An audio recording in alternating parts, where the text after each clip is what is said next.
Madame, Monsieur, bonjour, bienvenue dans ce journal. À la une, interdit, totem, symbole et gestes sacrés, qu'en savent réellement les Ouagalais? Quel est l'avenir de ce repère culturel dans un monde en pleine mutation? Une équipe de Savane Média est allée à la rencontre des habitants de Ouagadougou pour recueillir leurs avis, à découvrir dans un instant. Le grand voyage vers les lieux saints de l'islam approche à grands pas. Les premiers pèlerins burkinabés sont attendus en Arabie Saoudite dès ce vendredi. C'est ce qu'a annoncé le Comité national de suivi du pèlerinage lors d'une rencontre avec les principaux acteurs impliqués dans l'organisation du Hajj 2025. À l'ordre du jour, état de préparatifs, logistique, encadrement et conditions d'accueil des pèlerins. Les détails dans ce journal. Je vous le disais tantôt, le 15 mai, célébré chaque année comme journée des coutumes et traditions et selon des citoyens, une occasion de renouer avec leurs racines, d'honorer les pratiques héritées des ancêtres, mais aussi de réfléchir sur la place de ce repère culturel dans un monde en pleine mutation. À travers les rues, les marchés et même les réseaux sociaux, les langues se délient. Interdits, totems, symboles et gestes sacrés sont évoqués, mais aussi ignorés. C'est un reportage de Sidiki Cabré et de Jamila Toussakana. Dans plusieurs communautés, les interdits appelés aussi Fadi, loi ancestrale ou commandement de la lignée, continuent de rythmer la vie des habitants. D'autres parlent de jours interdits de marcher, de certains animaux à ne pas toucher ou encore d'arbres sacrés à contourner. Ces pratiques, bien que parfois vues comme anarchiques pour certains, sont pour beaucoup un pilier identitaire. Chez nous, les Moussi, ce qui est vraiment interdit, la première interdiction est que un frère ne doit pas chier la femme de son frère. C'est la première des choses. Et également chez nous les Moussi, et au niveau des jeunes filles aussi, particulièrement chez nous, les filles qui tombent enceintes, une fille enceinte ne doit pas rester dans la peau de son père. Et pendant sa période, qui n'est pas mariée, pendant sa période de grossesse, elle ne va pas voir l'un de ses frères. Et chez la Moussi, on ne l'achète pas aiguille la nuit. Et je pense que le piment aussi en fait partie. Surtout le piment là, je pense que ça en fait partie aussi. Ce que je peux dire comme interdit chez nous, les Moussé, je vais donner seulement deux interdits. C'est en ce qui concerne les relations femme-homme, relations femme-mari.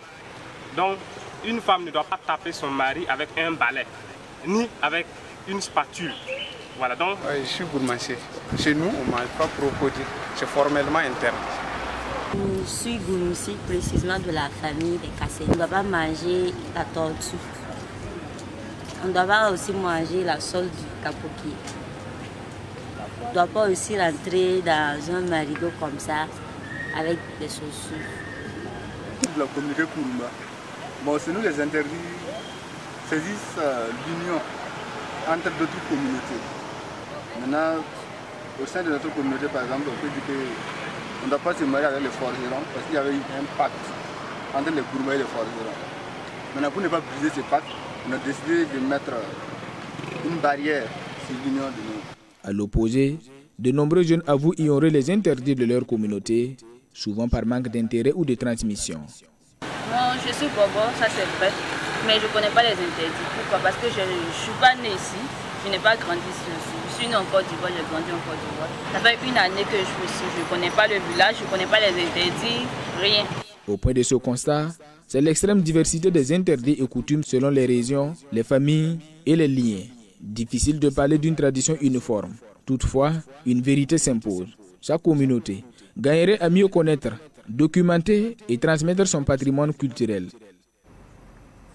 Babenda, Samsa, Haricot, Kalimbayare, Boussantouba, Kanzaga, autant de plats traditionnels prisés par les étudiants de l'université Joseph Kizerbo. Mais au-delà de les apprécier, savent-ils réellement les préparer? La question leur a été posée à l'occasion du mois du patrimoine burkinabé.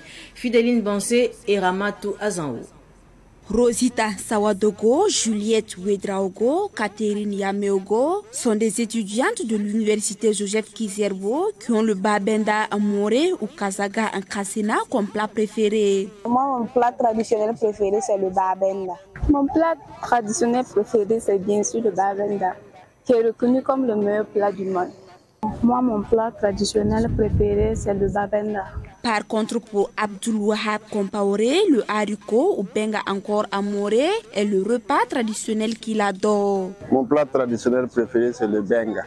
Au-delà du babenda et du haricot, le kalimbayare et le samsa au beignet sont également des plats traditionnels appréciés par Françoise Woba et Juliette Daboné, originaire de l'Est et du centre-Est. Mon plat traditionnel préféré, c'est le kalimbayare dans la tradition goumanché. Alors, moi, mon plat traditionnel, c'est le samsa dans l'ethnie Bissa. Le taux, considéré comme plat de base, est aimé par David Batiana. C'est le taux gourossi. Quand tu m'entends, tu sais que tu as mangé nourriture. C'est pas comme le taux flégaflé qu'on fait à Ouagala. Le taux gourossi, quand tu manges, tu dois sentir que tu as mangé quelque chose. Non, je ne sais pas comment on fait. Ça, quand je mange, je sais que je suis chez moi.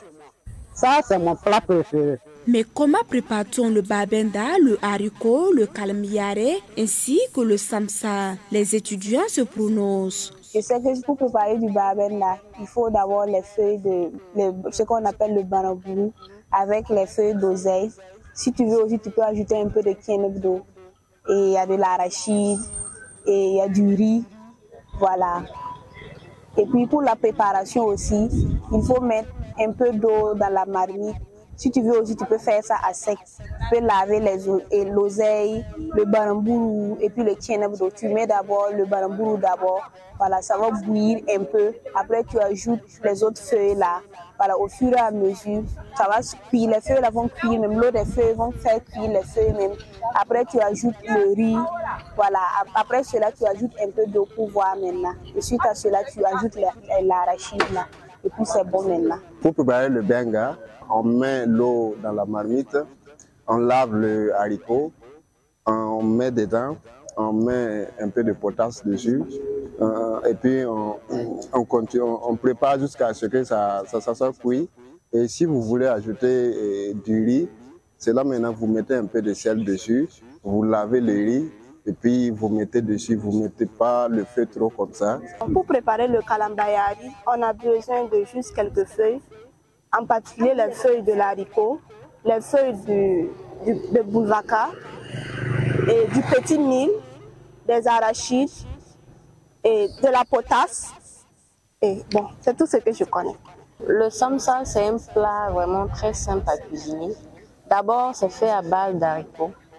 Et premièrement, on prend quelques grains d'haricots, on va l'écraser au moulin. Et après d'avoir écrasé, on vient et on essaye de mouiller de l'eau. Et on met de comment dirais-je, du bicarbonate et on laisse ça reposer pendant 30 à 45 minutes. Et après, pour la cuisson, on met au feu, après avoir allumé le feu, on tourne la poêle avec la pâte d'arachide.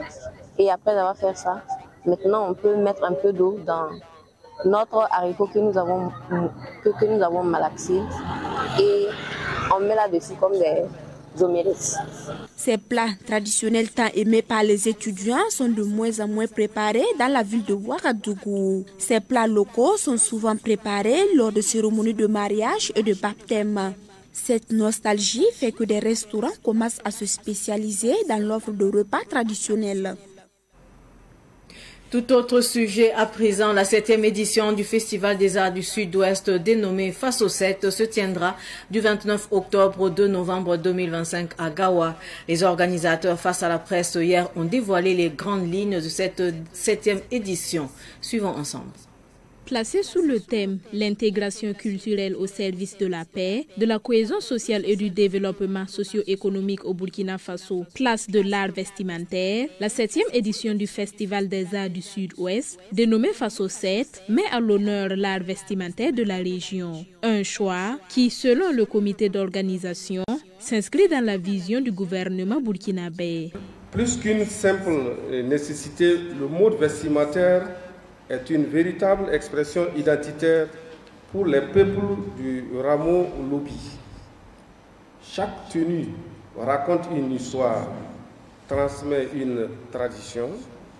Valoriser le mode vestimentaire du Sud-Ouest, c'est permettre aux jeunes générations de perpétuer la résistance et la lutte de notre peuple pour son émancipation économique, culturelle et morale.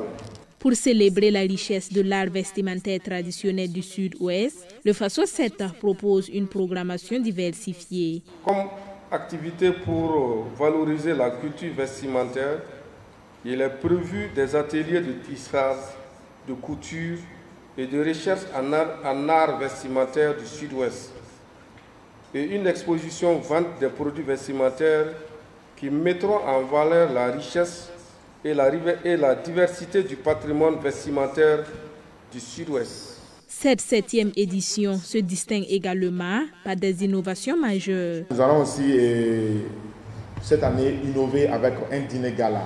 Un dîner gala qui sera vraiment encore une étape de la mise en valeur des mets locaux, non seulement des mets locaux, et aussi des tenues traditionnelles de la région.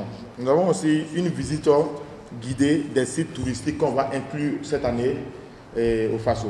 Le Festival des Arts du Sud-Ouest se déroulera du 29 octobre au 2 novembre 2025 à Gawa. En plus des activités autour de l'art vestimentaire, le festival proposera des concerts, des danses traditionnelles, des expositions d'art, une foire artisanale et des séances de dépistage du cancer du col de l'utérus. Promouvoir l'art, la musique et surtout la cohésion sociale entre les populations ivoiriennes et burkinabées, tel est le pari de Déco Production et Bizart Production à travers le concert Sans Frontières. L'annonce officielle de la 2e édition s'est faite hier au cours d'une conférence de presse tenue à Ouagadougou. Le compte rendu de Daouda Yamiro. Prévu pour le 16 et 17 mai prochain, le concert Sans Frontières prévoit une programmation enrichie dans le sens de promouvoir la musique et d'unir davantage les deux pays voisins, le Burkina Faso et la Côte d'Ivoire. Des artistes comme Amzi, Kayaoto du Burkina Faso et le groupe ivoirien VDA seront les vedettes de cette 2e édition du concert Sans Frontières. Le premier objectif, c'est de rassembler les deux peuples, musicalement parlant. C'est pour ça que nous avons fait le premier acte l'année dernière et cette année, du 16 au 17 mai. En semaine-là, nous sommes au 2e acte et encore artistes ivoiriens, artistes burkinabés ensemble. Et c'est un moment, c'est une occasion pour nous de dire à tout le monde que la paix existe au Burkina Faso. C'est pour ça que nous essayons de faire plaisir aux différentes populations.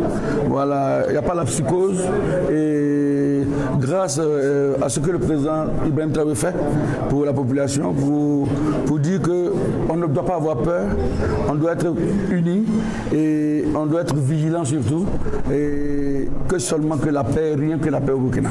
Selon Désiré Kodio, l'innovation majeure de cette 2e édition, c'est l'introduction d'un concours spécial qui récompensera le meilleur style Zouglou, incluant l'habillement et la danse. La diaspora qui connaisse la tendance musicale Zouglou, on va apporter un grain de sel pour qu'on ajoute un peu de piment, comme on le dit, à la sauce, pour demander, puisqu'il y a un style Zouglou, il y a l'habillement. Avant, les gens portaient les débardeurs, les guilles coupées, les lequets, les chaussures caoutchouc là. Voilà. Donc c'est ce style qu'on veut voir des gens le samedi. On va donner une récompense à la fille la plus mieux habillée, le garçon le mieux habillé, et puis il y a la danse zougloutique. Au cours de cette rencontre avec les médias, les organisateurs ont précisé que la chanson du groupe VDA, souvent mal interprétée, ne vise aucunement le capitaine Ibrahim Traoré. Ils ont rappelé que ce morceau date de 2003, bien avant l'arrivée du capitaine Ibrahim Traoré au pouvoir. Pour revenir sur l'album de morceaux, pas l'album de morceaux de VDA, Chapa Chapa, c'est en 2003 que c'est sorti. Ils ont fait le clip en 2023. Ok? Ils ont fait le clip en 2023 parce que quand ils ont sorti leur dernier album, ils ont fait 22 clips enregistrés C'est pour ça qu'ils vont ajouter des dates. S'ils reprochaient quelque chose, ils allaient refuser de venir. Les organisateurs appellent à une mobilisation populaire autour de cette célébration des arts et de l'unité. Concert sans frontières les vendredis et samedis prochains sur le terrain de Bordeaux dans l'arrondissement 5 de Ouagadougou. Je le disais également en titre, dernière ligne droite des préparatifs de Hajj 2025. Les premiers pèlerins burkinabés fouleront le sol saoudien vendredi prochain. C'est une annonce faite lors d'une rencontre entre le Comité national de suivi de pèlerinage et les principaux acteurs dans l'organisation du Hajj 2025. Issa Oumar Atier nous en parle. Tout sauf un simple déplacement, le Hajj, cinquième et dernier pilier de l'islam pour tout musulman, représente l'aboutissement d'un rêve spirituel et une obligation religieuse qui dépasse toute considération matérielle. Pour ceux dont les moyens sont limités, notamment les paysans, l'effort consenti est encore plus grand. C'est un sacrifice. Pour y parvenir, les plus modestes au Burkina comme ailleurs, candidats au pèlerinage, se privent souvent des superflus et économisent durant des années. C'est justement pour ne pas mettre à rude épreuve la foi des pèlerins que les plus hautes autorités, à travers le ministère en charge du culte, échangent avec le Comité national des suivis de pèlerinage à la Mecque, la Fédération des associations islamiques du Burkina FAIB et les agences de voyage accréditées. Le ministre d'État en charge du culte veut un Hajj 2025 plus que réussi, à l'image de celui de l'année dernière. Éviter les souffrances pour les pèlerins burkinabés en assurant une bonne tenue de pèlerinage, et pour y parvenir, Émile Zerbo appelle à la prise de conscience et met en garde contre toute tentative de pèlerinage clandestin. Si l'État veut une organisation réussie, les agences de voyage accréditées voient plus loin et cherchent à faire du Burkina le meilleur organisateur du Hajj 2025. Plus de 8000 pèlerins burkinabés déposeront leurs valises en Terre Sainte du 16 au 27 mai prochain. Actualité sportive avant de clore cette édition d'information. Le championnat national de lutte traditionnelle est lancé. Plus de 100 lutteurs des 13 régions du Burkina Faso prennent part à ce championnat national de lutte organisé par la Fédération burkinabé de lutte traditionnelle. Samuel Moko nous en parle. Lutte traditionnelle, identité culturelle et symbole d'unité nationale est le thème retenu par la Fédération burkinabé de lutte pour la 32e édition du championnat national de lutte qui se déroule à l'hippodrome de Nonsin. Pour le président de la Fédération burkinabé de lutte, son mandat est placé sous le signe de la relève. On a pu convier les lutteurs de toutes les régions vers Ouagadougou, autour de 130 lutteurs, pour essayer de trouver les meilleurs du moment. Les combats qui se passent actuellement, c'est pour les jeunes. Alors, notre mandat est placé sous le signe donc, de la relève. Et vraiment, vous allez voir que les jeunes seront mis en exergue. Et ils sont là pour s'identifier aux grands combattants, pour pouvoir trouver les meilleurs. Plusieurs innovations sont introduites à cette 32e édition du championnat national de lutte, selon le président de la Fédération burkinabé de lutte. C'est la première du genre que les clubs sont obligés de prendre des licences avant de participer au championnat. Et encore plus au niveau, donc, il y a eu des championnats de zones. Nous avons divisé donc le Burkina en 4 zones où toutes les zones ont participé. Il y a eu des éliminatoires d'abord dans toutes les zones, la zone de la boucle du Mohun, la zone des hauts-bassins, la zone du centre et également la zone du centre-ouest. Alors, et cette année encore, vous avez vu que nous avons convié l'ONI, l'Office national d'identification, à être là pour les inscriptions CNIB, pour le bonheur des lutteurs et également de la population environnante. Si nous sentons qu'il y a eu arrangement entre-temps, nous vous décalons simplement. Et ça a été expliqué long à large, dans toutes les langues possibles, et les gens ont compris qu'il ne peut pas avoir arrangement. S'il y a arrangement, vous êtes disqualifié et vous ne pourrez plus sortir avec les étalons et lutteurs pendant 2 ans. Pour l'occasion, une équipe de l'Office national d'identification ONI s'est déportée sur le site pour l'établissement de CNIB, carte nationale d'identité burkinabé, grâce au partenariat avec la Fédération burkinabé de lutte. Et nous avons mis une équipe de collecte sur le site du championnat et pour permettre aux lutteurs et aux voisins de l'hippodrome de pouvoir s'enrôler pour avoir en tout cas une pièce d'identité. Le championnat national de lutte débuté ce mercredi 14 mai prend fin le dimanche 18 mai à 15 h à Ouagadougou. Ainsi s'achève cette édition d'information. Merci de rester fidèle au programme de Savane TV. Au revoir.